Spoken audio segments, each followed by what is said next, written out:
Forgot to clean my glasses. Pardon me. What have you done against racism this week? Man, I have a real anecdote. Not really. I sat down in a classroom today while somebody said that black dancers should be in front, and it made sense for the style we were doing. But it's a racist style of dance. Is that what you're saying? Yeah. Well, we had a guest artist come in doing bomba from Puerto Rico, and she made a big deal about this is black and brown music, and black and brown dancers to the front, assert yourselves. White people take a step back on this one. Otherwise known as college. Yes. And no, well, in a sense, you do all the time something against racism, I think. I mean, by doing something you're not supposed to do, or at least not supposed to be good at, if you're of your putative race, you play black music. Not only do you play black music, you play like really black music, like blackened. Dark black music. Yeah. You play, I mean, I know it's Afro-Cuban, but it's essentially African music. I mean, by the way, I'm watching a lot of sports these days, I've been saying, and NFL or football. A lot of dudes. So so it's the time of year when I get introduced to like the black population of the South, because that's who plays football by and large. I mean, that's sort of the dominant demographic, young black guys from the South. And tell me if I'm wrong, everyone. The deeper South you are from, the darker you are. I was noticing, like, there are just so many guys from the South in the NFL look like they're African. They're so dark. And you don't see that in the North. And you haven't seen, or the Midwest, you haven't seen that forever. And this is very important, actually, because this is actually a major piece of data in a very large debate about slavery and how much rape was going on, which is really, by extension, how much power the slaves had, which is a humongous debate, which has all sorts of consequences to it. But the people on my side of that debate saw in the data that rape happened. Of course it happened, but just way, way, way, way, way less than Ibram X. Kendi will let you know. By the way, did you see what happened to Kendi's center? No. Dude raised, in a year, I think he raised $30 million for this center to study racism, something like that. They just laid off their entire staff, and they have produced zero research. And it's a huge scandal. And there's all sorts of recriminations. And it's like, you could have asked me years ago when dude emerged on the scene, don't give a dime to this joker. Anyway, so Fogel and Engerman are these two scholars who argued that rape was very uncommon. And they showed their main piece of evidence was demographic data. Mulattoes were very, very rare in the Deep South, where most slavery was happening as of the 1850s. Most of the mulattoes in the country were in border states. Sorry, I was just I thought we were gonna wait until I was gonna say this until we started talking about Russell Brand, but you're using the word rape already, and in the description of the video, I used criminal allegations or whatever, because if you use the word rape, YouTube will hide your video and make it bad for sponsors. We're on Rumble, we're on everything else, but you can't talk about violence or any nasty thing. Like, watch videos about Russell Brand on YouTube, and they'll say R word. You can't say the word? If you say the word, yeah, it'll scare advertisers away, so it'll get demonetized and shadow banned and all that. What if it's a show against rape? What if it's, oops, just said it again. I know, fainting couches will come, and yeah, you'll get some thoughts. Like, what if you want to do a show on YouTube giving advice to women on how to avoid the R word, but you use the word? Like, what? All right. I mean, here is the thing about Russell Brand, I'm sorry to say, which is separate. There's two separate issues. Did I make my point about slavery and mulattoes clearly to everyone? Oh. Most of the interracial sex that happened during slavery, according to that data, of course, happened outside the Deep South, which is where, so the Deep South, because there were hardly any mixed race people, according to the census in the Deep South. That's all. So again, it's just part of this, which is part of the bigger debate about the power of slaves, the agency of slaves, the power of subordinate people, the power of subordinate people with agency. It's a huge, very, very important debate. Anyway, also has to do with slave culture and what it was like, and whether Black victimology is really the authentic, traditional culture, descended from the slaves. No, fuck no. They were never victims, never thought of themselves that way. Anyway, Kendi's thing went bottom up. Yeah. Sorry, we were on what?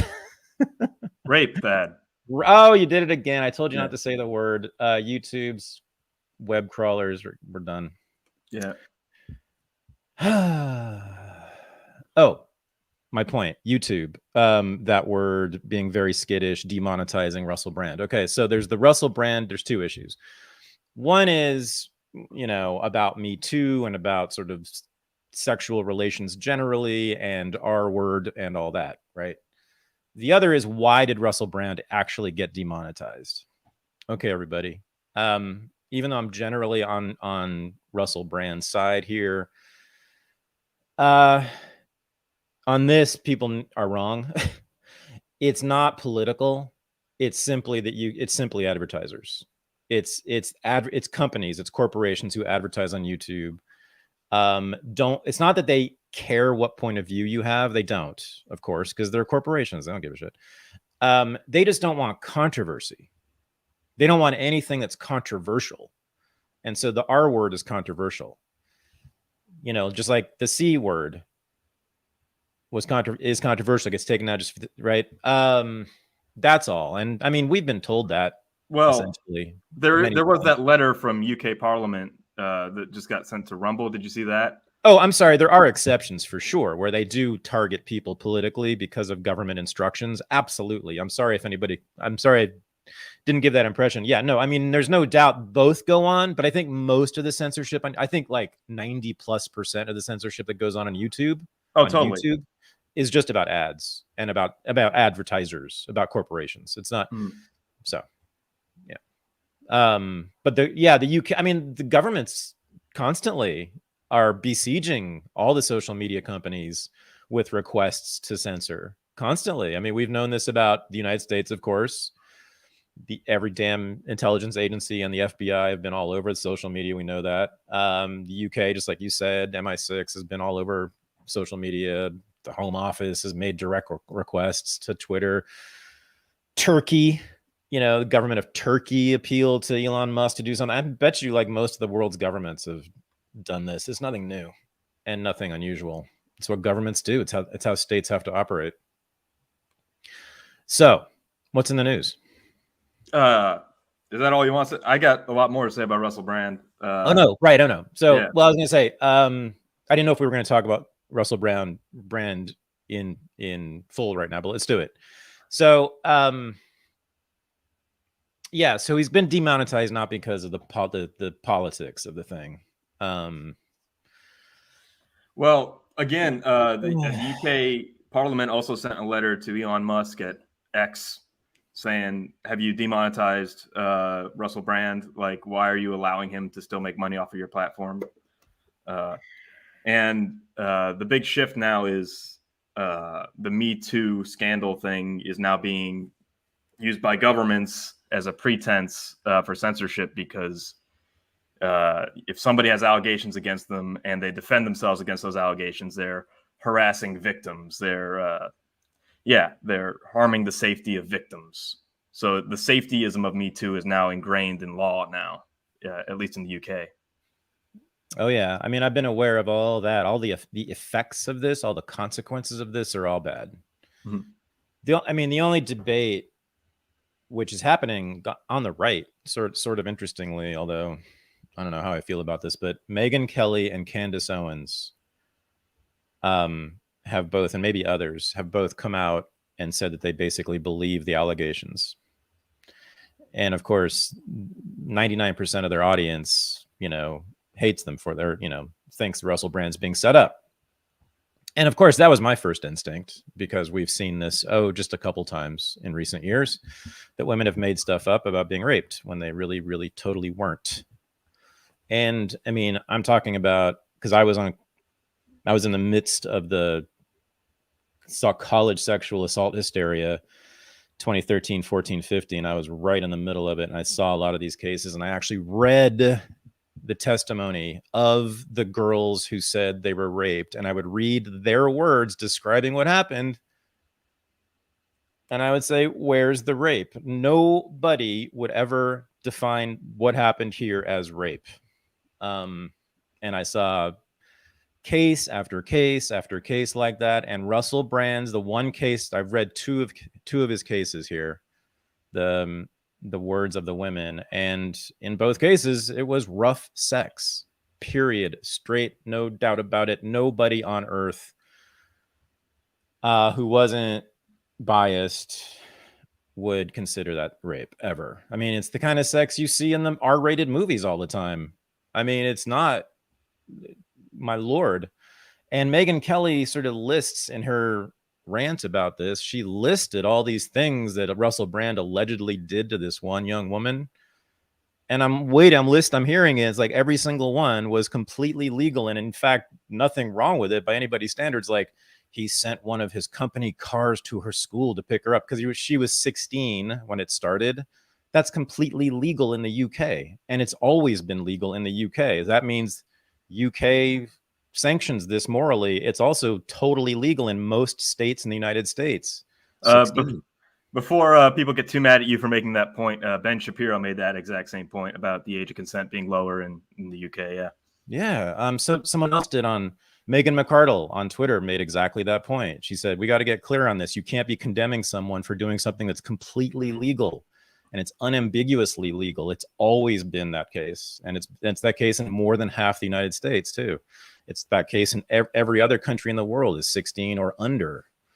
So anyway, but she was listing all these things that were utterly normal, but she was sort of implying that because she was 16 and 17, I guess, when this relationship was happening, it was all horrible. Everything he could do was horrible, even though it was utterly legal and morally sanctioned.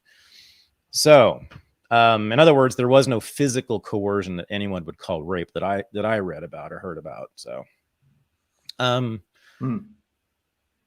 so, I'm waiting for the person with the courage to have a real discussion in public about the different, because this is what would get interesting.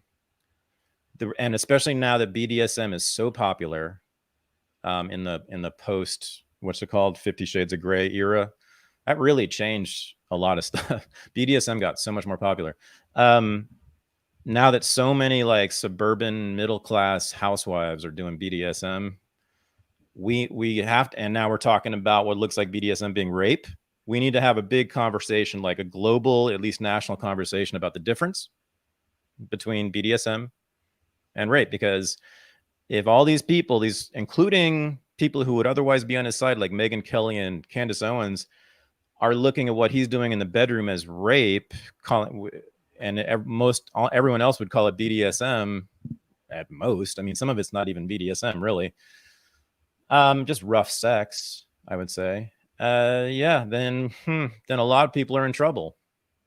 I mean, like, a lot of people need to go to jail then, Megan and Candace, because I'm telling you, I mean, there's a whole bunch of, yes. I mean, I know that what was described as very normal sex these days. So, we need to have a national conversation about that, which is going to be tricky. So I'm waiting for someone else to go first. Damn. I was going to say, just because he's being set up doesn't mean he didn't do it. I think it's, yeah. Well, okay. The other thing is, it's Russell Brand, who I always thought he was kind of gross and slimy, but I'm heterosexual, so I'm not one to judge. But I guess I can sort of see he was pretty. I guess a lot of women thought he was attractive. I mean, but he was, without a doubt, he was a big movie star. And really, I mean, we think that, I mean, these people entered these relationships not consensually. Of course they did. I mean, he was a movie star. These were groupies, or at the very least, they were women who were really I mean, come on, men. Sorry, movie stars just don't need to do that. Especially good-looking movie stars who are considered to be sexy, which I guess he was. Well, Bill Cosby didn't need to do it. Harvey Weinstein didn't need to do it. Well, okay. Well, Cosby was not. Yeah, but he was black. He started in the 60s and 70s. He wasn't particularly good looking. He wasn't known for that at all. And again, that was a very different time. So he came up in an era when, no, I don't think it was even for him. And I can imagine him being frustrated that he was a superstar. I bet this was part of it. And he wasn't allowed to say this because of his racial politics, which were super conservative, ironically. But I bet he could never say, God damn it, I can't get laid like these other white comedians can. And I bet he couldn't. I bet he got laid plenty, but I bet there was some, it was a very different time. And I know that there were lots of white women who would not have sex with him. So anyway, I mean, Harvey Weinstein looks like a pig with bad skin. I mean, he's disgusting and grotesque. And like, yeah, those were women who were really desperate for advancement. What I'm getting at is Russell Brand has called himself a sex addict before, and has been open about being a recovering sex addict. Yeah. And if you're in that world where you're being promiscuous and being excessive with how you view sex, and you view sex itself as having power over you and you not being responsible for your decisions, I would not be surprised if at one point it crossed a consensual or legal boundary. Right. This is why we need to have a conversation about the line between rough sex and rape. Mm-hmm. Because I'm trying to think about how to say this on YouTube and just in public generally, but there's one moment in the description. And in fact, I think Megyn Kelly read it aloud on her show. So I guess I can say it here. She said basically the crux moment is when she says her head was against the headboard. He shoved his penis down my throat and I had to punch him in the stomach to get him to pull it out. That's the only thing in there that could constitute sexual assault of any kind. Now, technically, you could make an argument that is sexual assault. Yeah, sure. That's a moment where it was involuntary, non-consensual. I guess. I mean, that's according to, I believe that's absolutely possible. Of course, that happens all the time. There's a moment in the midst of sex when someone does something that the other one doesn't like, and they might do it a little longer, might do it after they've been told they don't like it. Technically, that is sexual assault, everybody. Technically, that is rape, in fact. If you're inside somebody and they say, please stop, and you continue for 30 seconds, that's rape. If it's your wife and you've been having sex for 2 hours at that point, and she says that, and you do that, and it takes you 30 seconds to pull out, you're raping her. Yeah, according to the law. That is non-consensual, right? Those 30 seconds are non-consensual sex. That's what we're dealing with here. What do we want to say about those moments? Do we want to say and as by the way, everybody listening ever had one of those moments or been involved in on either side of that? Yeah, everyone has, probably. So what do we want to do about that? Because it is technically non-consensual. It's also not always cool. It's like not a nice thing to do at the very least, it could be a lot. What do you want to say about that? But that's what it is. That Russell Brand probably did a whole lot of that kind of shit during that time where he was like right on the edge, right? Of cool, consensual, rough sex and not. So it's going to be a lot of tricky conversations. Yeah. More so on that point, I think he might have been propped up as like a Judas goat in the conspiracy theory community, in that he was allowed to prosper on certain channels for a certain period of time, I mentioned this earlier that like a hippie friend of mine said, yeah, I like what Russell Brand says, but he says it so crazily that it makes me think that he's discrediting himself because he's so wacky, such a wacky character. Oh, that he's a plant, like all Yeah. along. Oh, Even if I'm just functionally, oh, or right. hey, conservatives, conspiracy theorists, people on the dissident side, be careful who you prop up is kind of what I'm getting at. He has served the purposes of the establishment. I don't think so. He had Max Blumenthal on his last show.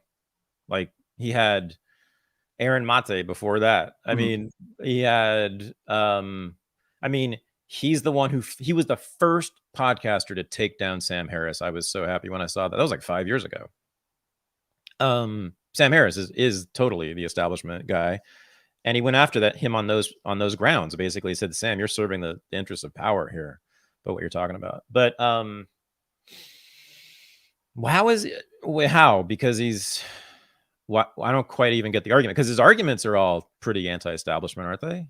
Yeah, the arguments are good. They're solid. He's good on Ukraine. That's the litmus test, by the way. I mean, that's whether they kill you or not is what your position on Ukraine is, which is becoming like actually literally true these days. But anyway, but he has a past, and his aesthetics make him look wacky.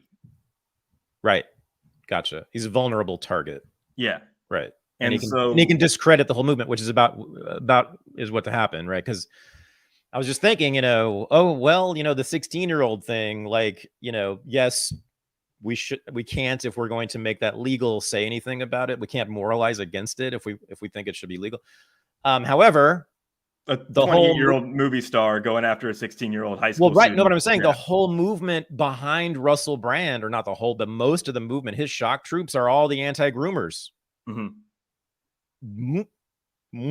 I mean, libs of TikTok. Anybody? What are you going to say about this? He was your homie a minute ago. Like, I mean, so I'm just saying that'll be interesting. It was an interesting little schism. Boy, the right just keeps fracturing, and a lot of it's around this issue. Interestingly, which is not surprising because it was a absolutely self-defeating nihilistic issue to begin with. But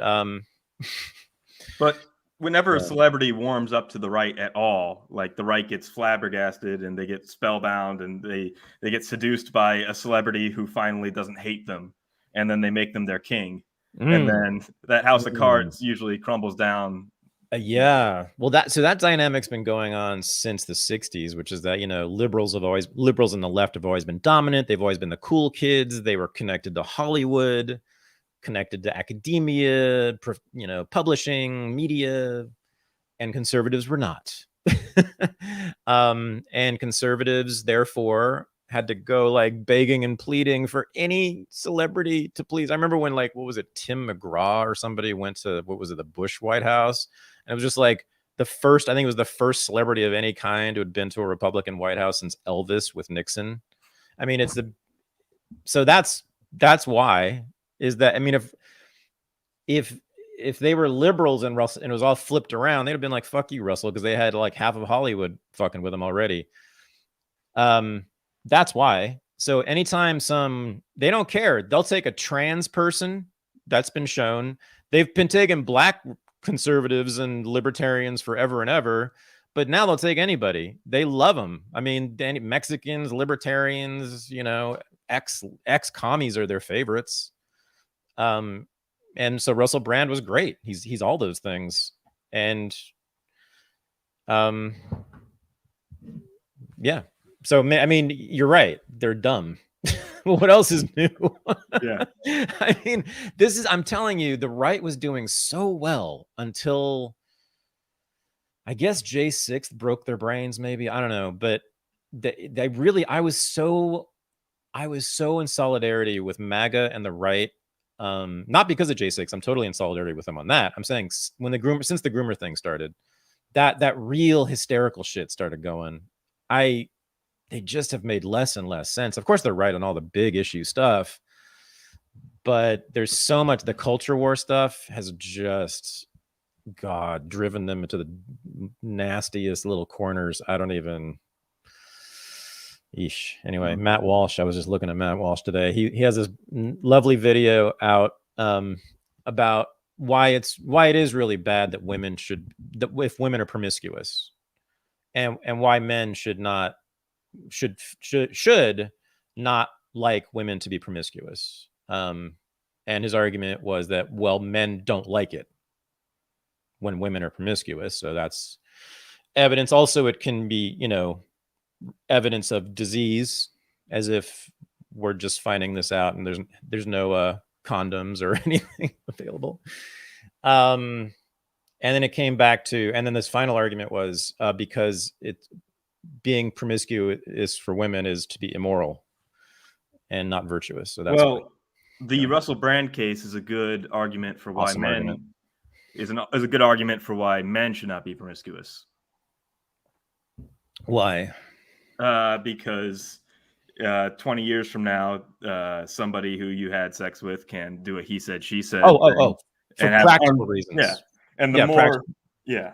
Oh, sure. For practical reasons. I mean, when I sent my son off to college, I was really thinking hard about giving him that talk, which is the talk. I mean, that's the talk we need to have with our young men. And this, by the way, does cut across races. In fact, no, I should say it's black families. They've been studies have shown that most of the falsely accused of sexual assault on campuses, college campuses, were black athletes. Ooh. Yep. Jeannie, what's her last name? Sue. She's a Harvard Law, and she writes a bunch in the media. Jeannie something like that. Jeannie, she's awesome, and she called bullshit on this from the beginning. She said, "Nah, a lot of this is about some racism. It's about these little college white girls, getting drunk and experimenting one night at a party, and then the next day being like, oh my God, the fullback raped me,' because they felt ashamed of fucking a black guy." I mean, I can't prove that. That's what I assume is happening, but we do have evidence that they are falsely accused more often than others. So, yeah, but again, this is a good instance where the Mike Pence rule of only being right. So I mean, yeah, if you're sending a son off to college, be careful. Also, men are now a minority at pretty much every college now, so they're sought after even more, so they have more opportunities. And back in the day, they'd be like, yeah, they have more opportunities, but now, as Mr. Weimer's saying here, yeah, they have more opportunities to get Me Too'd and expelled. I don't know. My son got a girlfriend right away, and they're still together, so he's safe. But put a ring on it. Right. Yeah. And I mean, I recommend doing that. Or this is what sex workers are for, everybody. Everyone, support the local sex work industry. They are under siege. They really are. Sex workers have been screwed over so bad, so to speak, so badly in the last 10 or so years. Sesta Fosta, and now there's all these surveillance programs going on, and they're getting busted just for putting up ads, and it's just horrendous what's going on. But yeah, honestly, I'm proud to say I really supported Maggie McNeil's business for years. A lot of my listeners became her customers.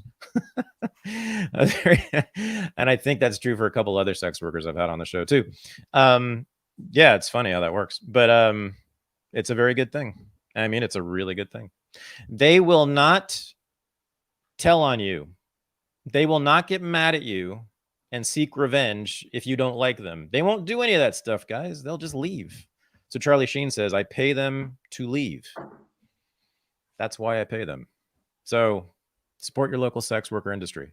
Speaking as a guy who's never even been to a strip club, I'm just saying, I support it politically. To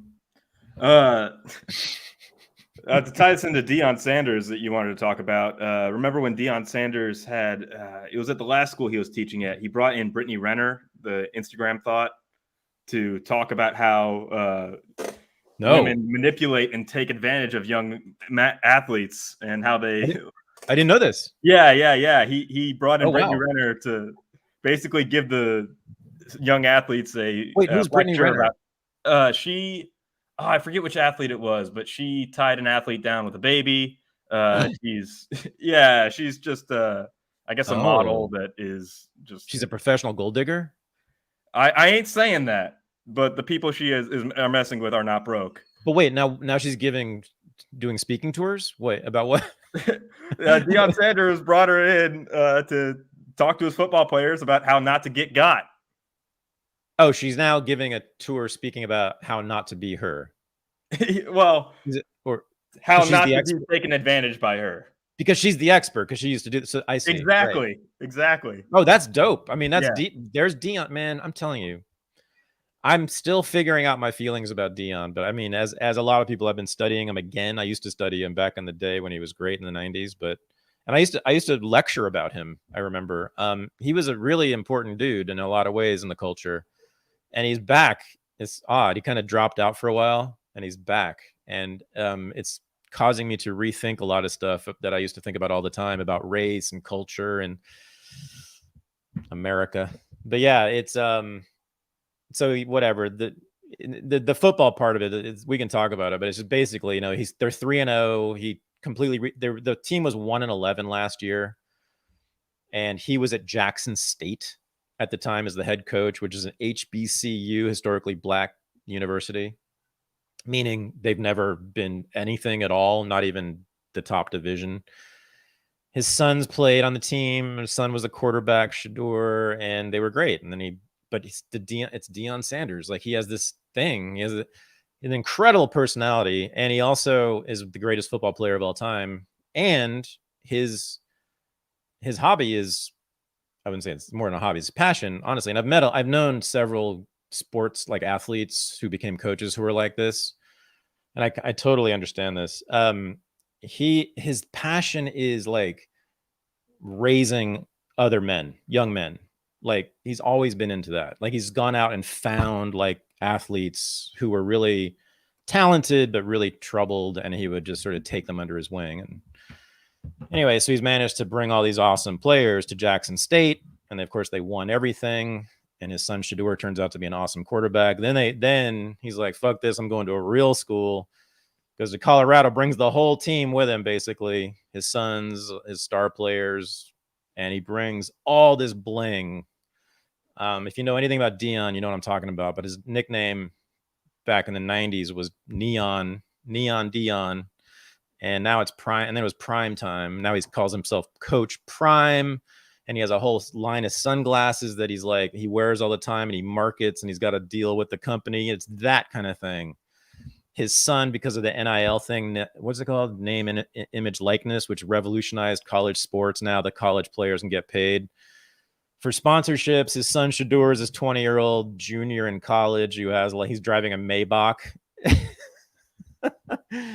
And it's that. So it's all that kind of thing he's bringing in, but like, they're being besieged by recruits. Apparently every talented football high school student in the country is calling Colorado, wanting to play for Deion, and they are going to be, not this year, but next year and the year, they're going to be the greatest college football team of all time. That's how powerful black culture is. Like, it's so attractive, especially, yes, to certain demographics, but that's what's going on.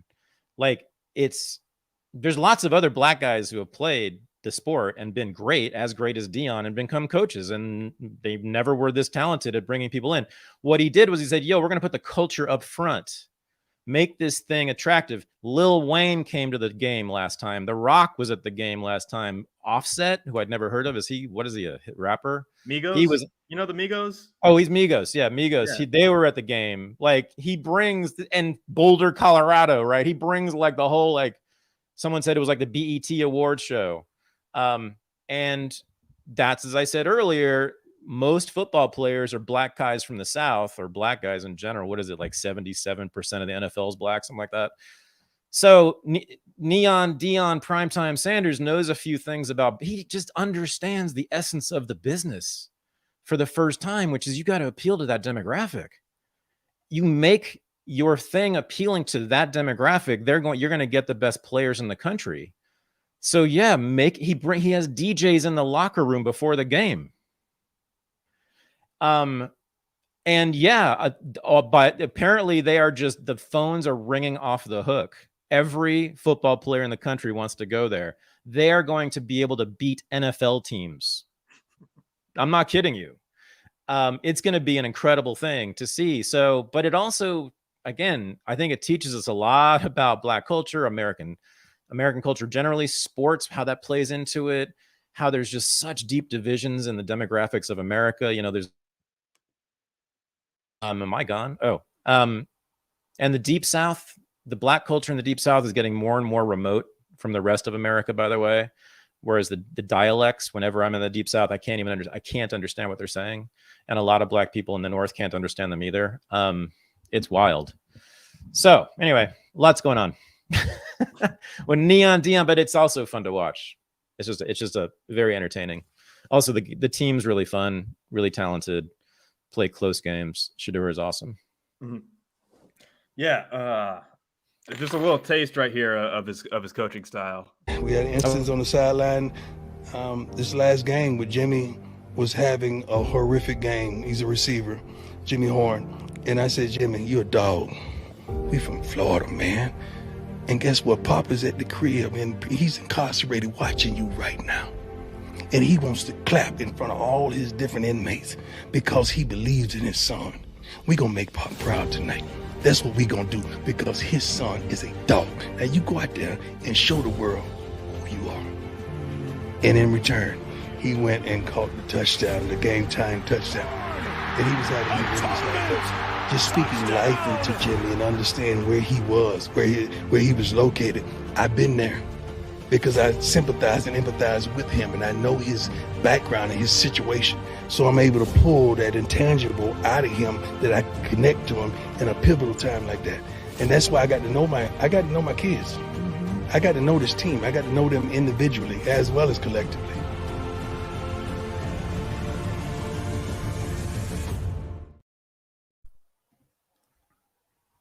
Powerful.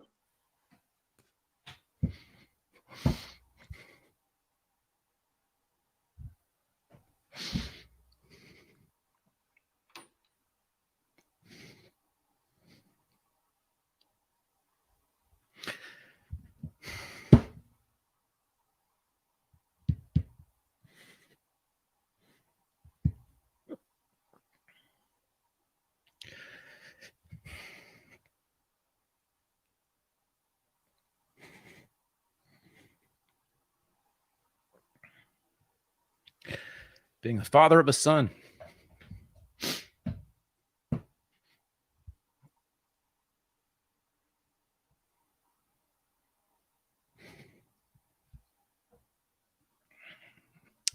Again, I mean, he's I'm sure Deion's done a lot of, not so cool things in his life, and he's just a dumb football player.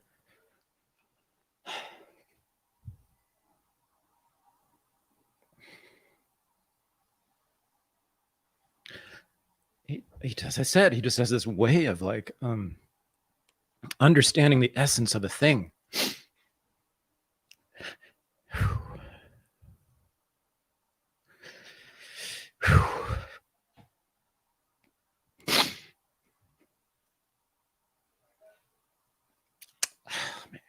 And just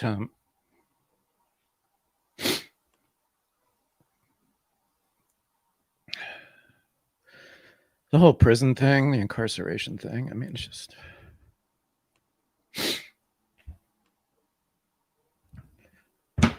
so I just, I have a friend who's going to do 3 years shortly. And yeah,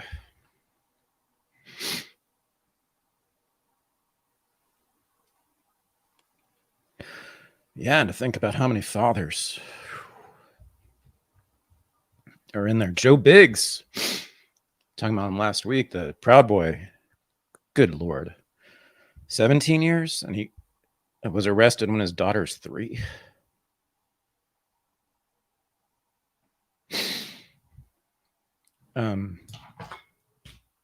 The country of the free has 2.3 million people in prison. I don't know.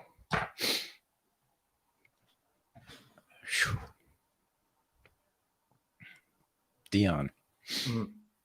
Thanks, Deion. I haven't cried on camera in a long time. Yeah.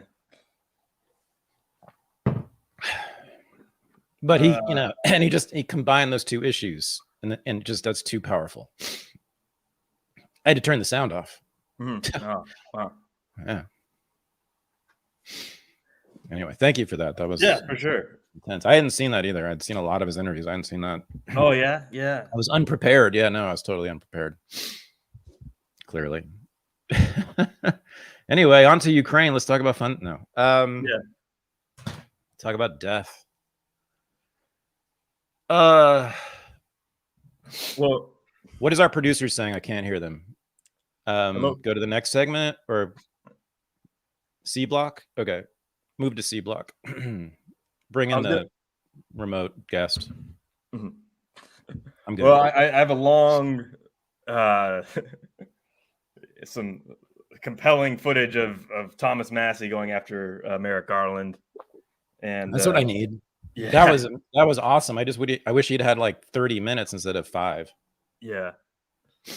But you brought up Joe Biggs, and what happened this week was Ray Epps, the Fed, or the Fed not Fed, was finally charged. The guy who was the only guy on camera yelling at people, encouraging people to actually go into the Capitol on January 6th, was finally charged with a misdemeanor that could carry up to, like, I think a month in jail if convicted, and some community service time, as opposed to the 17 years that some people are getting for trespassing.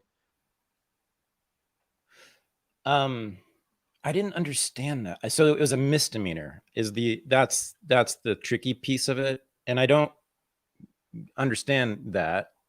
I know the Republicans were making a point about that. I guess, what is it about?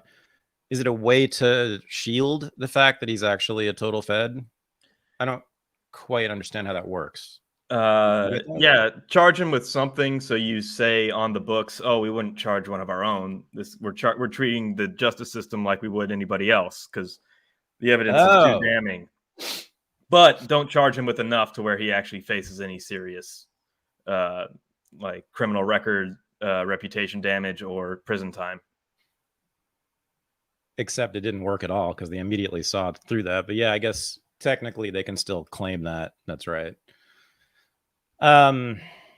He's so obviously a Fed. I mean, I'm sure everyone's seen the videos. I mean, it's no question. The fact that he was the only one who wasn't arrested at first for months and months or years. Yeah. Show my man Tom Massey going after Garland. This is awesome. This was quite an exchange, and I'll play the whole thing and Garland. He cried too. He cried in his testimony. Did you see that part? Oh, I didn't see that. No. Yeah, he's talking about his family escaping the Holocaust and how America allowed them to. He said, without America, they undoubtedly would have died. His grandmother would have died undoubtedly, and he's crying, choking up all the way through this whole narrative about his family.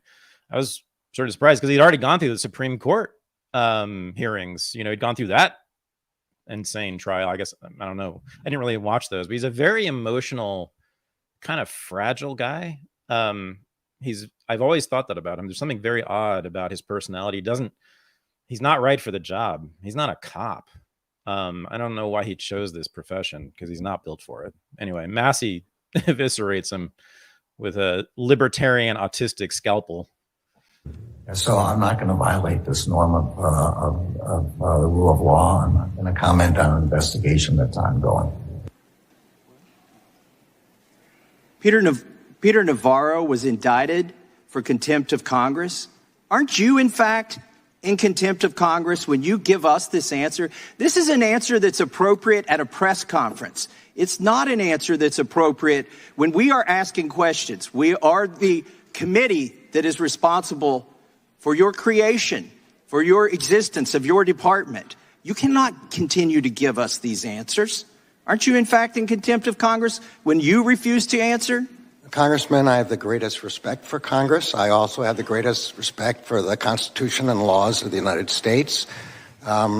The protection of pending investigations and ongoing investigations, as I briefly discussed in another dialogue a few moments ago, goes back to the separation of powers, which gives to the executive branch the sole authority to conduct prosecutions.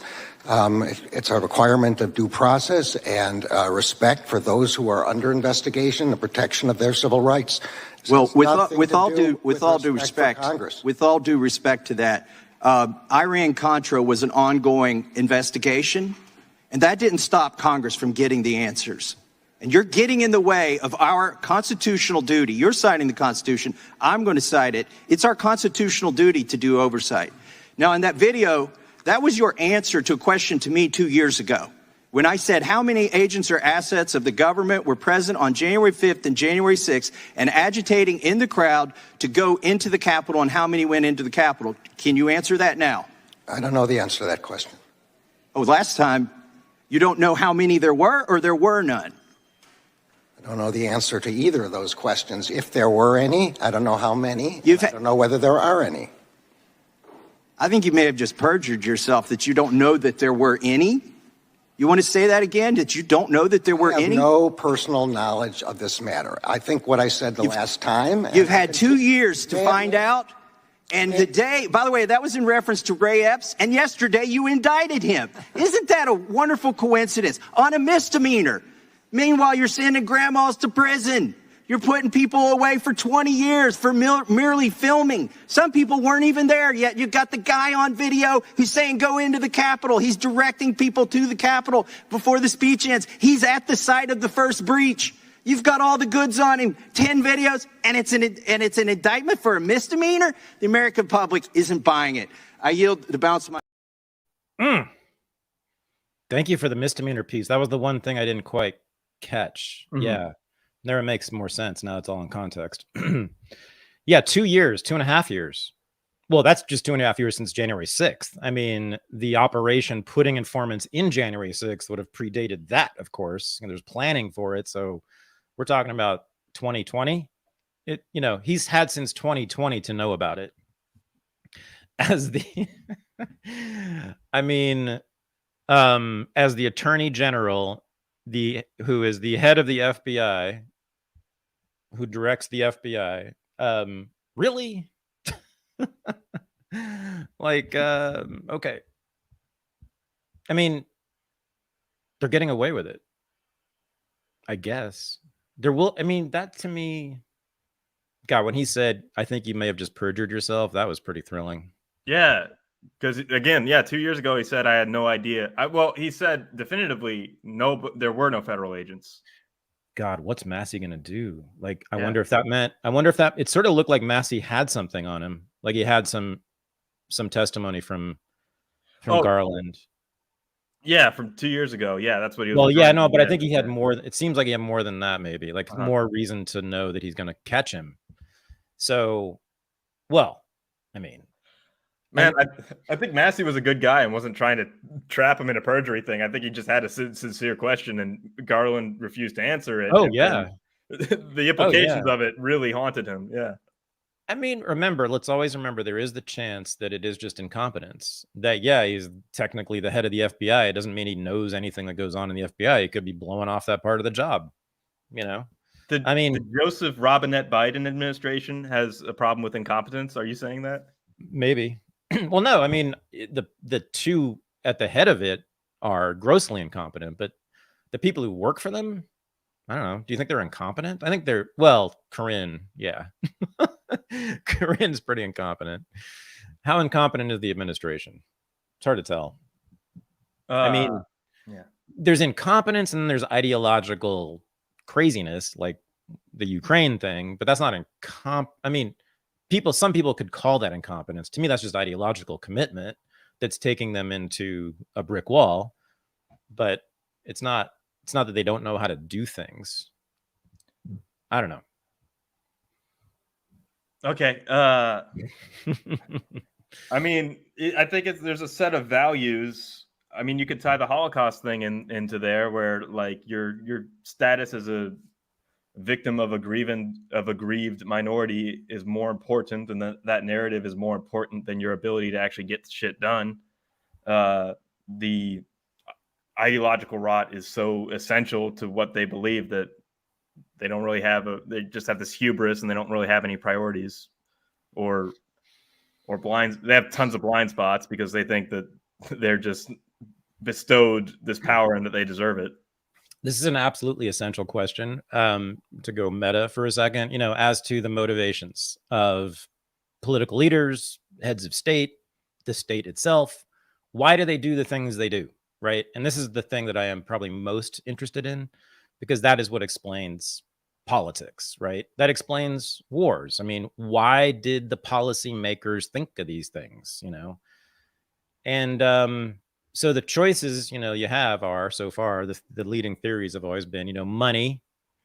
No, because you take a huge pay. Most people take a huge pay cut to be president. Most people who have become president have taken huge pay cuts, including George Bush and Dick Cheney, who took a massive pay cut and divested from Halliburton as soon as he became VP. So then there's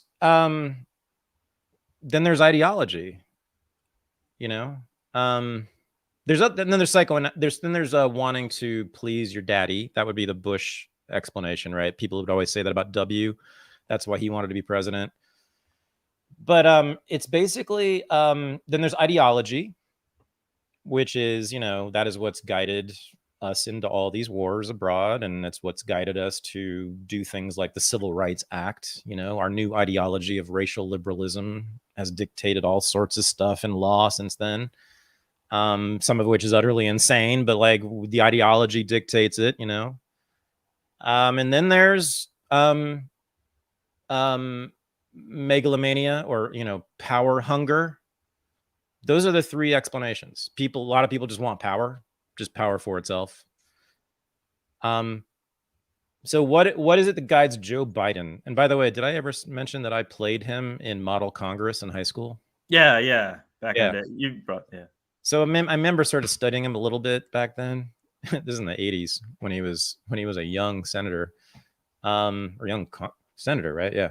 And I've watched him when I was an intern for the Associated Press on Capitol Hill. I was in the Capitol building every day for 4 months. So I saw him several times, and I saw him operating a little bit. Super cheesy car salesman is what I thought at the time back then, when he was just a junior senator. In 1988, I was there. I think for him, it's just power and and also clearly all the accoutrements of power. And I think that explains why he and Hunter were off in Ukraine and China making loads of money off of his name, because they clearly enjoy the good stuff. Not just Hunter. Hunter's not the only hedonist here. Joe has spent most of his presidency on vacation. Isn't it like a majority of the days now? Something like that, or I don't know. It's hundreds of days he has spent on vacation already, and he loves his Corvette. He talks about that. He loves his ice cream. And I think he mostly loves the status of being a big shot politician, and he loves schmoozing and glad handing. He's into the power. Is he into the ideology? I doubt it. Joe Biden doesn't seem to. He does. He follows orders. He follows the orders of the ideology. But I think he's in Ukraine mostly for money, not for ideology. But Jake Sullivan, Tony Blinken, Hillary Clinton, for that matter, those people are guided by ideology, maybe power too. But they really do believe in this stuff. Victoria Nuland, you want to see someone who believes in some shit? She's like a nun of neoconservatism. She is the monk, the holy one of neoconservatism. She has worked in every administration except Trump for the last 20 years, Republican and Democrat, on one cause and one cause only. She's devoted her whole life to this cause, which is the removal of Vladimir Putin from power. It's kind of that simple. Well, and replacing him with a puppet government for the United States. But so, yeah, take your pick. What do you think? The Democrats generally these days seem ideological, but there's still that crusty older group of Dianne Feinsteins who have mansions in places, who got rich off this gig, like really rich off this gig. Pelosi's rich as shit. A lot of them are Republicans too. They made a bank off of being senators and congresspeople. They're the lowest forms of life. I was gonna say, my reading is that they're so ideological that they don't know they're ideological, that they have been told in an institution called school that these are the correct answers and that this is the way the world is. And so they think they're right. It's not that like, it's not like they think that they're a religion or anything. It's just that they think that they are correct on all accounts for all reasons. Yeah, they're like the 5th or 6th generation of a church. You know, they were born, you know, their great-great-grandparents founded the church. You know, they're like the Kennedys, like the Kennedy kids today, you know, they're still part of the church. Even Bobby Jr. basically is still part of that church. He's just got some differences with how it's being run, some pretty serious differences. But he doesn't want to burn down the church. He's made that very clear. He loves the Democratic Party, loves the Kennedys, he loves liberalism. You know, but yeah, I guess their commitments are not as deep as their grandparents and great-grandparents to the church of liberalism or progressivism, whatever you want to call it, the Democratic Party. That church. It's not just a party, it's a church with a guiding ideology, which looks a lot like a religion. So yeah, but I mean, that's still ideological. I mean, in other words, I want to know why we have the policies we have. Oh, once they're in office, then there's a different question as to why they do what they do, right? Because then they encounter forces that might push them in one direction or another, right? Social movements can arise, whatever, changing fortunes in the world can cause them to change their minds. But what do they bring to the job, right? What are their presuppositions? What are their motivations? What do they want to get done? Why are they doing this? Why did they want this job? Have you ever known a person who was a politician? I've never personally known anyone. No, I've known people who've gone to Harvard, and I know. Yeah, that's not quite the same, but yeah, I haven't. I mean, it's a very, very strange personality. I take that back. I know people who have run for office. Well, that's what I mean. Yeah. But I mean, wacky, fun people who've run for office. Like, that's different. No, I mean, no, I take it back. I actually have an aunt and an uncle who both ran for a state legislature. Yeah, and one in Iowa, one in New Hampshire. Both lost, and I'm glad they both lost. My aunt in New Hampshire was running. She lives in on a lake in New Hampshire, and she was running. I'm not kidding. In 2020, on the BLM platform.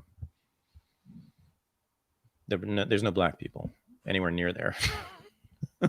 I was like, oh, okay, I'm glad you're doing that. Saving people right and left. That's what liberals do. They save people. So, do we have other issues, topics, or should we just freelance, or should we just talk about music? Oh man, this question has to be answered before the show's over. What did you mean by your Stephen A. Smith tweet? What is he so correct about? Stephen A. Smith, for those peasants who don't appreciate high art,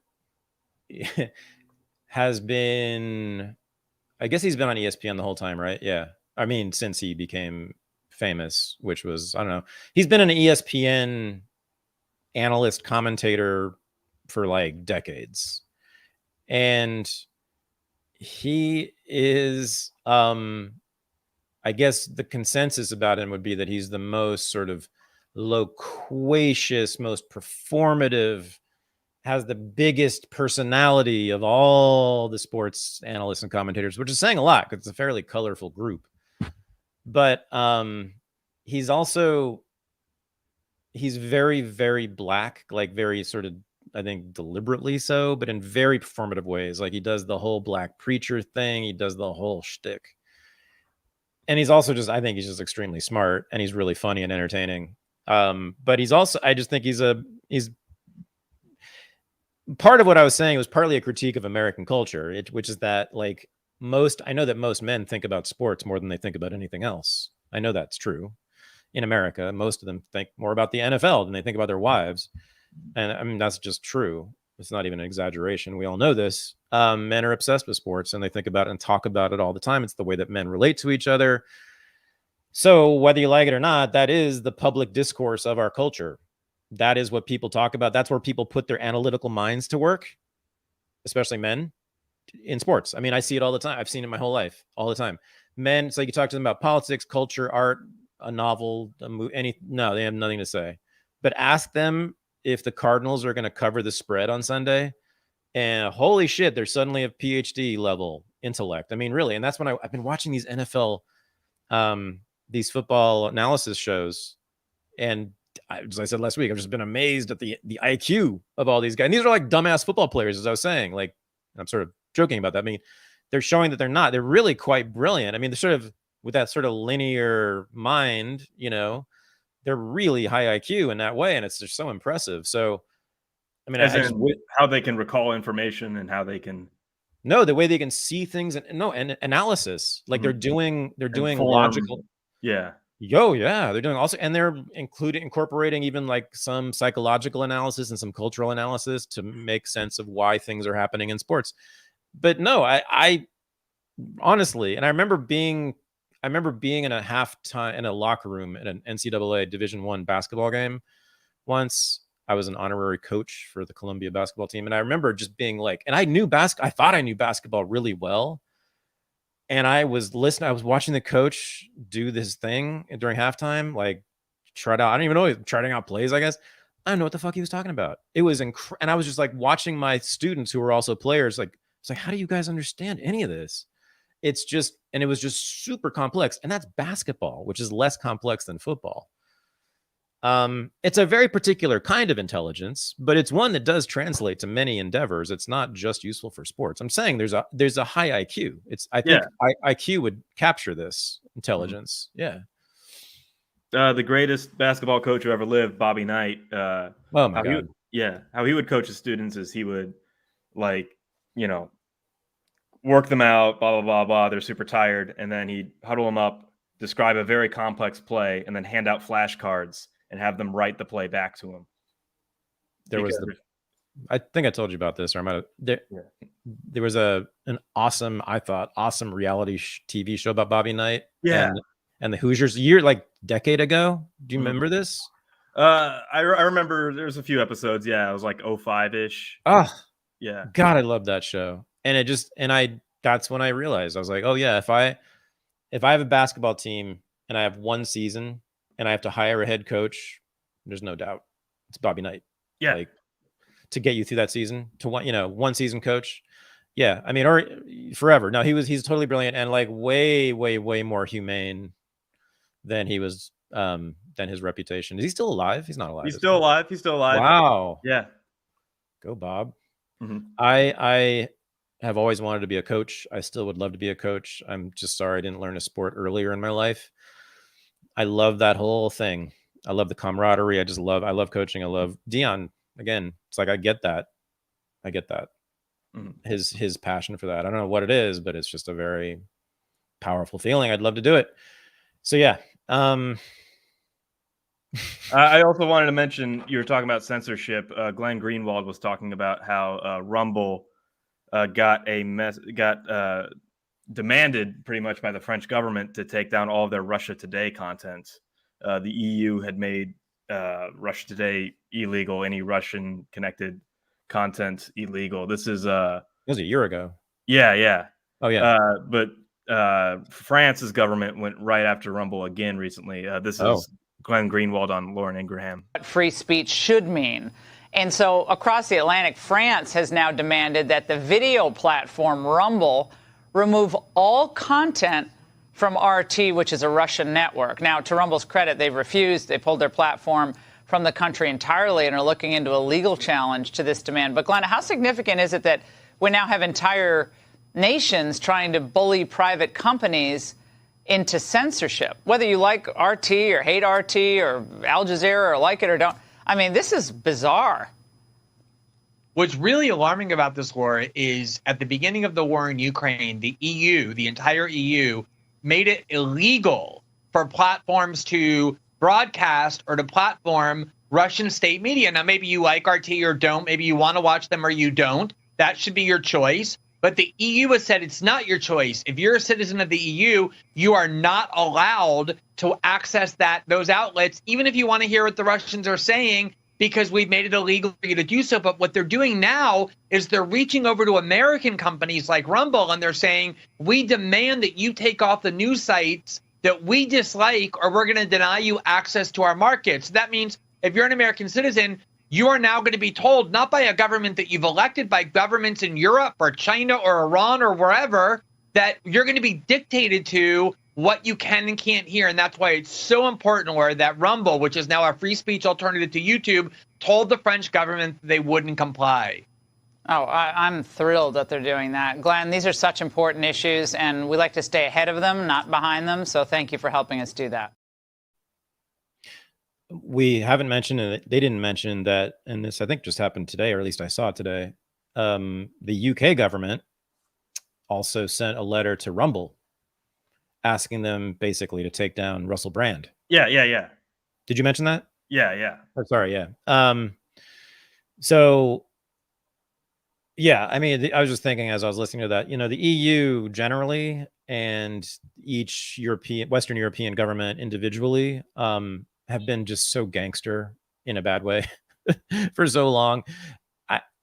But, you know, this is also typical. I mean, they have always been more authoritarian. There is no First Amendment in Europe, and there is no culture of free speech. There's no norm of free speech. There's hate speech laws in, I think, every Western European country. You can go to, there are people in prison for writing books, for ideas. And this is the way they've always been, at least since World War II. And we have been the outliers. I'm really glad for that. I'm glad I live here. But, and there's a very interesting question as to why America has a culture of free speech and Europe does not. But, yeah, so I mean, in other words, this is not completely out of the norm. It's not like we can say, oh my God, the European powers are acting authoritarian. It's not like, yeah. And they would say, yeah, we need to. I mean, again, they don't believe in this free speech stuff. They need to control speech in order to control society. And people accept that. But, you know, from an American perspective, from my eyes, yeah, of course, it's like, first of all, I'm just glad I live here and not there. I just couldn't do what I do, I don't think, in Europe. They're escalating the sanctions now, or at least they're enforcing them. Poland is now not allowing any Russian registered car to enter Poland, which is part of the EU sanctions. It looks like the trade war is escalating. It looks like Russia might ban the export of gas and oil now. So that's ramping up. They have been, you know, I was just saying, the thing, as I understand it, that you'll get put in jail for saying in Europe has to do with racism, being racist, or supporting the Nazis. Mm-hmm.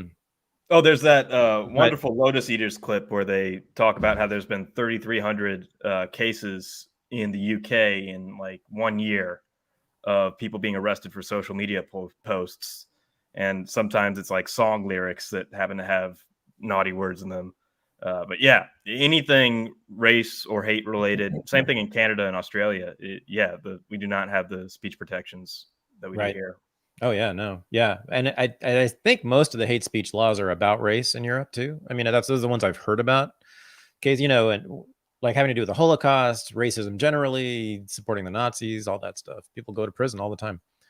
But I was going to say, so they're so concerned about racism, these EU countries, and yet, and you and I have talked about this since the beginning of the war, kind of as an issue that is so important. I think is undervalued and people don't talk about it, even people on my side of this stuff, which has been essentially the creation and promotion and enforcement of anti-Russian racism.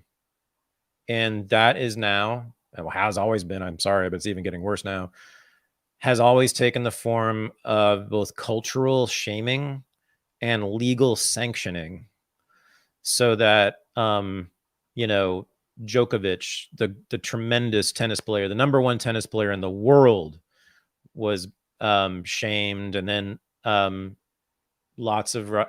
he was shamed for not taking a stand against the war. The vaccine mostly, and the vaccines too, but he did both. The tennis Association basically, or the reporters basically asked every single player what to take a position on the war, and they basically were requiring them to take a position against Russia. And of course, a whole lot of great tennis players are Russian, so they asked, and they were all asked this question, you know, well, do you support the war? And if they hedged at all or like hesitated at all, they were shamed, and they're not allowed to show the flag. They're not allowed to show their flag on TV. It's just a blank space, and everybody else has their flag. I was watching the U.S. Open, and it's like, of course, all these Russian players playing, and when it was them, the Russian flag wasn't next to their name, just a blank space. I mean, and then banning of Russian books, Russian language, and from nowhere, yeah, banning RT, banning Russian media, and now you can't bring a car from Russia into Europe, into Western Europe. Yeah. It's disgusting. It's disgusting. It's so gross. Demanding Russians account for this and apologize for this if they're just citizens of Russia. This collective guilt thing is so racist. It's what we did to the Germans after World War II. But it's just straight up racism. You know, yeah, we're the Beltway libertarians who are so big on free trade, on this issue. Like, where are the 90s liberals who are so big on making trade deals and globalization and globalism and all that? Where are they on this issue at all? Like, on the Russophobia? Yeah, or just the sanctions, and they're not paying attention to it. Russia. Yeah, exactly. I mean, as I said, no one's paying attention. Even again, people like even the geopolitical analysts that I follow, they're aware of it. Glenn Deason was on my show. He wrote a whole book about it. That's great. Everyone should read that. Definitely check out Glenn's. He does a bunch of different shows. But yeah, they don't talk, like the guys in the Duran don't talk about it much at all. They reference it. They're aware of it, but it's not it should be a central focus because it underlies the whole thing. The reason they've been pushing this anti-Russian racism is they understand that that's the only way they can convince Americans and British people and French people and Spanish people to send all their money and tanks and weapons and maybe their sons and daughters over to fight and die in this place called Ukraine. Putin has to be evil and Russians have to be evil. That's the only way you're going to convince Americans, and that's what they did. If I were Putin's mother, this war wouldn't have happened. Remember that video? Right? So that's the belief, that they're just evil. They're just bad. He's like, if he were my mother, but he's Damien, the demon seed, and all Russians are. And all Russians must account for their sin. Jeez, man. You're mentioning that you believe that we're experiencing a turning point right now. What was it? 6 senators and 22 representatives from the Republican Party wrote a letter saying that they're not going to fund the Ukraine war. They're not going to vote for funding anymore. I'm starting to hear the tide change. Like, I'm starting to see more just mainstream analysis saying that the war is pretty much lost, or the calls for money are getting more desperate. Like Jake Sullivan is saying, we need money indefinitely, that if we're going to win this war, it's going to be hard, that instead of like the war's already won, which used to be the old propaganda. Yeah. A lot of things have happened in the last just week or two that have convinced me that it's over. It's just a question of how long it's going to take them to actually stop it. The word on the street is that Blinken. Okay. Well, here's the thing. Like, you could say in 2003 that the Afghanistan war was over and that we lost it, but like it took 17 years for the effect. Oh yeah. Yeah. Oh no, it could be permanent. What I was about to explain that, what I meant. Yeah. So the word on the street is that when Blinken went to Ukraine 2 weeks ago, I think it was, and ate in McDonald's and did the whole stupid photo op and met with Zelensky and was there for 2 days, 2 nights, I think, which is very strange. Word on the street is that he was telling Zelensky that the United States wants a freeze in the conflict. And Zelensky doesn't want it. And Victoria Nuland and the neocon faction doesn't want it. So there's currently some kind of fight going on in the administration, and no one knows exactly how it's playing out. But it looks to me like the pro-freeze faction finally got their way, in that they went to Zelensky and told him to do this. Now, how do we know this? The one piece of evidence just came up, which is the UN. Biden and Zelensky just gave little speeches there. Biden mumbled through his. Everyone should look at this one clip of him at the UN. It's quite horrifying. You can't understand anything he's saying. He's speaking to the United Nations General Assembly. Zelensky gives a speech, and during the speech, he says... Oh, real quick, note on that speech. If you watch the video, they spliced in crowd footage from a different event to make it look like it was more populated, if you saw that. PBS did. PBS did that? So during Zelensky's speech, this is before the General Assembly, right? So this is every country on earth, right, has a representative there. And guess how popular the Ukraine war is in the world? Not very. How do we know this? Well, half the people got up and walked out during Zelensky's speech. Half the representatives from the world's countries got up and walked out. At least half. It was basically an empty hall when he was speaking. Then PBS, to cover this up, it was especially embarrassing because it's mostly black and brown countries, by the way. So it's all just a handful of white people from Europe watching Zelensky talk. So PBS cut in video of before his speech when the hall was full and put that in the footage of his speech to make it look like he was talking to a full hall. The problem is they screwed up, and Zelensky himself is sitting in the crowd during one. I mean, PBS, tax money. We pay for that. Not a lot, but we still pay for it. God damn it. It's incredible. Yeah. We also pay for Ukraine, who are now threatening to kill people like us. Mm-hmm. They are officially threatening our lives, dude. Mm-hmm. That's what that was. And that video, by the way, the trans video, the spokesperson who threatened everybody. We did that last week, didn't we? Did we? Yeah, we did. Yeah, right. Turns out I was right. It's a turning point. It got the attention of big people on the right who are really pissed. JD Vance in particular. I saw a couple of other major accounts. I forget who it was. Somebody big. Grinnell, Rick Grinnell, who was in the Trump administration. They both tweeted about this. And both say this is ridiculous. And they have huge audiences. They're very big in the MAGA movement. MAGA's already opposed to the war, always has been. But like, this is just going to be, I think a lot of normies are going to see that and be like, yo, my money's not going there. Thank you. We're good. $140 billion to these fucking people. And now they're threatening to kill journalists who criticize them. I mean, she's the official spokesperson for the Ukraine military, for a branch of the Ukraine military. She was threatening Gonzalo Lira and anyone like him. Well, guess what? We are like him. I've always supported the Ukraine war. I don't know what you're talking about. I've always... Slava Ukraine. I know. Putin, he really is the devil's son, if you think about it. I mean, just look at him. The phenotypes, I'm saying. It's the skull, you can see the contours, in the skull. It's that whole Slavic fucking demonic race stuff. Did you know that they thought that serfs in Russia had different colored bones than the aristocracy? Mm. Racism goes back in Russia too. Yeah.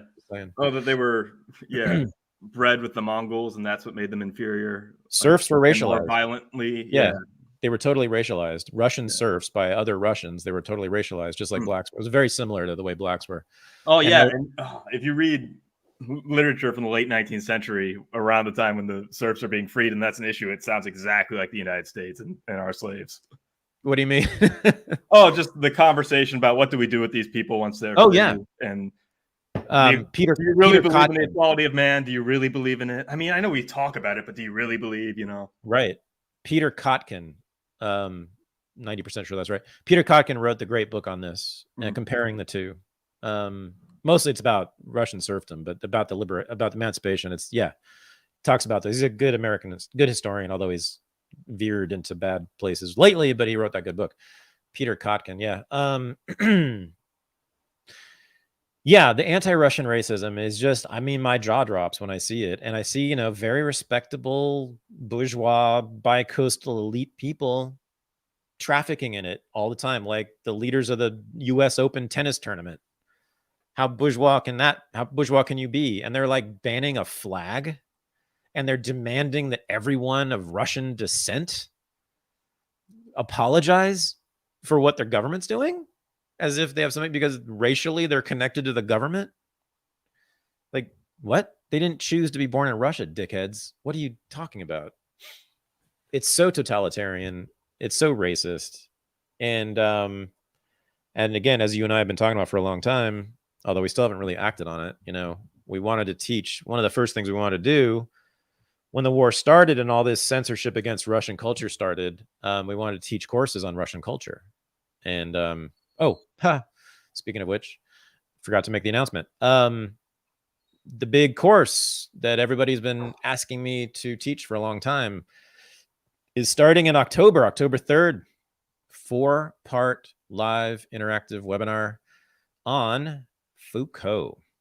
We're going to spend each class meeting on an individual book or set of works, his major works, and we're going to go do a textual analysis of all of his major work. And everyone who takes this course in full, I guarantee, will be a semi-expert on Foucault and will be very, very conversant in all of his major ideas and very comfortable talking about him. So this is at Unregistered Academy course. Go to unregisteredacademy.com. It's right there on the front page. Mm-hmm. Good looking course. Look at that. Yeah. So yeah.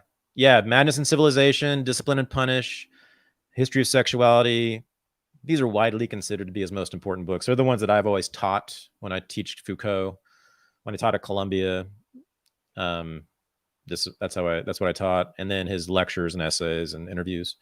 For the last one, you can also take each individual class session on each book individually right there, or you can take the whole shebang. So a lot of people, a lot of the patrons and a lot of the members of Unregistered Academy were very excited about this. So they've been asking me to do this.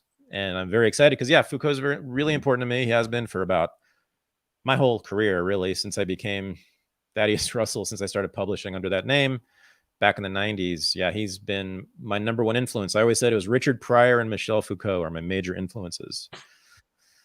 So that's what we're doing. Very, very stoked about it. Nice. I was watching Harlem Nights the other night. Oh, yeah? Yeah. Oh, yeah. God. Maybe we should do a thing on Pryor. Yeah. No one's written a really good biography of him yet. There's like 10 of them, but I haven't really been impressed by any one of them in particular. We could do a class. Yeah. Or we could do something else, but yeah. Some square textual analysis on Richard Pryor bits. Of course, on Richard Pryor. Yeah. Man. Yeah, let us know, everyone, if you'd like that. I would love it, and there is so much to say. I mean, he is consensus greatest comic, I think, these days. If you ask, I think if you took a vote, right, of comics, wouldn't they say Pryor's number one? I'm a big Cosby fan, but like Pryor did everything that Cosby did in his early career. He did the whole family man thing, talk about your upbringing, talk about the wild stuff. He did that just like everybody else, and I think Eddie Murphy did that too. So I think, Pryor really transcends it all. Oh, yeah. Yeah. Oh, yeah. I'm just saying, I think every time I hear a comic name their top comedians, he's always at the top of the list, just about. I mean, I would think he would win a vote, right? Of great among comedians. Him or Carlin. Lenny Bruce, maybe. Yeah. Yeah. I think it'd be Pryor. I'm pretty sure Rogan said that to me. Yeah. That he puts Pryor at the top. So, I mean, that alone, and certainly in terms of being influential, like pretty much every black comic to this day is a descendant of Richard Pryor in somewhere, and they'll tell you that too. But even a ton of other comics too. I mean, he's super influential. He broke open a lot of space for things to say that you couldn't say before, like Lenny Bruce did for sure. Lenny Bruce kind of kicked the door open, and then Pryor just burst through it. you know. So that's how I see it. Mm-hmm. But yeah, that alone, we could do a course on Bruce and Pryor. That would be astounding too, or one on each. But yeah, I think I think Richard Pryor deserves a course. People talk, honestly, yeah, like people talk about him all the time. Like academics talk about him all. As I said, there's many biographies of him. Academics talk about him all the time. He's a big thing. Everyone talks about how important he is all the time. Where's our? I've never seen a course in a university on him. Yeah, or a serious like, not even like a seminar or anything. Like a serious academic dissection of what he said and why it's important. Let's do it. Yeah, I saw live in concert his first set on film in 1979 when it came out, when I was 13 years old, the UC Theater on University Avenue in Berkeley. And it was transformative. Mm-hmm. I had never seen real comedy before, so I was just like literally falling out of my seat. Is that the one where there's like a rowdy crowd too that they're filming, and like it's just the best. It still is best. It's better than Sunset Strip, I think. Most people think it's better. Yeah, it's his first one. It's his first full feature. Yeah, it's 79. But so yeah, let's do it. I love it. Tonight we are not doing Unregistered Live, everyone. Sorry if you're a patron. Not tonight, but every other night, certainly next week, after Unreported, we hang out in a Zoom meeting. And if you want to join us, you can just become a patron. Go to patreon.com/unregistered. Yeah, and that's every Thursday. So there's that. And Deion Sanders is a 21-point underdog. Colorado's a 21-point underdog against Oregon. So we'll see. This will be their first loss. And then no one will care about him. Watch. Big Boy's son plays for Oregon. About the rapper? Yeah. Does he really? Yeah, he does. Yeah. Do you know his Big name? Boy's a big Ducks fan. It's what's his name? He's in all the albums. Cross is the daughter. What's the boy's name? What's Big Boy's real name? Yeah. I never heard it. It's Antoine Patton. So his kid's name is Patton? I think. Yeah. That's awesome. I'm watching Big Boy's real name is Antoine Patton. I'm watching that game. I'll definitely check him out. Big Boy's really cool. He's like, isn't he like? He's got very sophisticated politics too, I think. Well, in 2012, he had the line when Obama got reelected. Some journalists came up to him and said, "Hey, congratulations," because he's black, so he obviously thinks that's a good thing. And Big Boy famously said, "Bitch, I voted for Bernie Sanders. Bitch, I voted for Gary Johnson." Oh, right. Yeah, that's right. Yeah. But he said a bunch of stuff that is really interesting, like very like out of the box. Not always libertarian either, but just different and interesting. And like he's a thinker on a different level. Like he's really interesting. Yeah. He and Killer Mike. I wonder if they do stuff, don't they? Because those two music all the time. Yeah. I mean, they're on each other's albums all the time. But that's right. I just put one of their tracks on my list. In fact, yeah. But they must do because those two guys. That would be awesome. Yeah.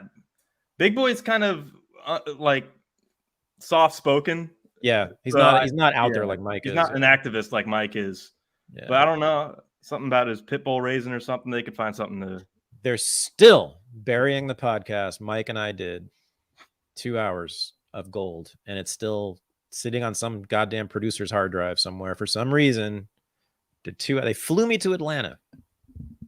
I sat there with Mr. Killer Mike, and it was awesome. And he said it was awesome. He tweeted about it, and nothing. They never released it. They killed the whole project.